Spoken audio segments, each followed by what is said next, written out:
Most people in America are familiar with what is and isn't their lawful rights to do, say, but it has nothing to do with become.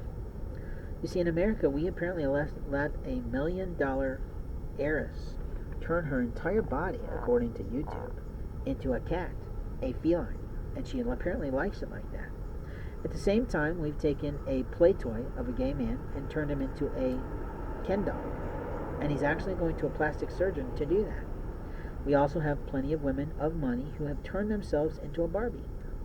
But when you're talking about someone aligning themselves with their soul, you might have just seen an announcement by Jamie Lee Curtis that allegedly she now has a girl instead of a gentleman in her family. And she's coming to terms with it like any mother would. But is she really trying to see the soul? Too many people today get all caught up on physicality of people and their body. At the same time, we have plenty of people who show their bodies off, who in my opinion should not. And we have plenty of people like me who were taught propriety, and we just don't do that. We got a little bit less anxiety when we lived overseas in countries like Japan, where they're not so anal retentive about the human body, and they're much more in tune with the concept of nature. But what I can say to you about my late Japanese wife and my late Japanese son is that they have a right to the privacy of their life. And they have the right to the privacy of the fact that now I'm a grandfather, thanks to my son, who apparently has won a girl's heart. God bless him for that.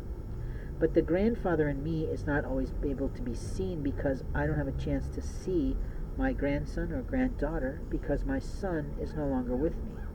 That still doesn't mean that I am not, by all technical sense of the word, his father, and therefore those are my grandchildren. At the age of 50, it's sort of appropriate that I have grandchildren.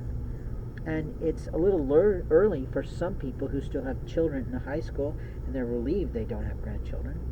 But maybe they got married late. And maybe they haven't learned how to date, but that's not the funny part of the story. The funny part of the story is that someone is actually sexually assaulting a grandfather like me. And what I mean by that is that most people don't understand that cutting someone's hair or cutting their beard is a sexual assault, like me. You see, I looked it up. I did a Google. I checked it out. And it's considered molestation. But to a man like me, it's also considered mutilation. To a man of faith like me, it's a religious hate crime. We don't walk into a Jewish temple with Kendrip and say, we're going to cut your beard off, we're going to take your yarmulke off and mazel tov. We don't do that. We also don't go into African villages where there are still medicine men who are regarded for their understanding of herbs and aspects of the earth that we in our scientific minds in pharmaceutical companies are dying to learn, and cut their dreads off. You see, in America, when a child who is black wears dreads, you can pretty much presume what's going on in their head.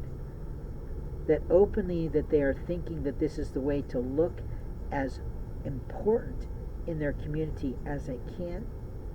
But what I want to ask you, very gently, very humbly, very carefully, did I say that enough? Is what gets you known across the land? Is it your behavior, or is it your attitude, or is it your foul mouth? And I'm asking this of every nation's tribes, people, and races. How do you become known through stereotypes and cultural generalizations is based on your behavior and your recognition of one simple fact, that America was founded on a Constitution, and a Constitution has Bill of Rights, all of which are laws. America pursues opportunities and business overseas based on international treaties, the Human Rights Declaration, all of which are laws. The entire foundation of the entire American nation is completely built on laws. So when you stand here in your arrogance telling me that I'm queer or different because I care about laws, I look at you and say, you're stupid.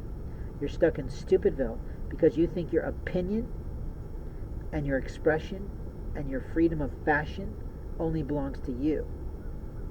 It does not. It belongs to me, doesn't it? I get to walk up to you and cut your dreads off. I get to walk up to you and take your yarmulke off. I get to walk up to you and ask you about your Sikhism. Or is that not true? But it's an entirely different thing for you to think that you have the right to sexually assault someone, create a religious hate crime on someone while they're sleeping in a motherfucking tent, while they're homeless. How rude, immature, and violent you are today to think that you don't have the right to have your whole rights taken away for your violation of federal and local laws that are across our nation that says people have the right to the sanctity and safety of their sleep and their food and their bodies today. In America, we have rights. Those rights are fully 100% based on American laws, international treaty laws, or international laws, and you're a fool in front of all of us who are white, black, and any color, yellow, and whatnot, who regard the law.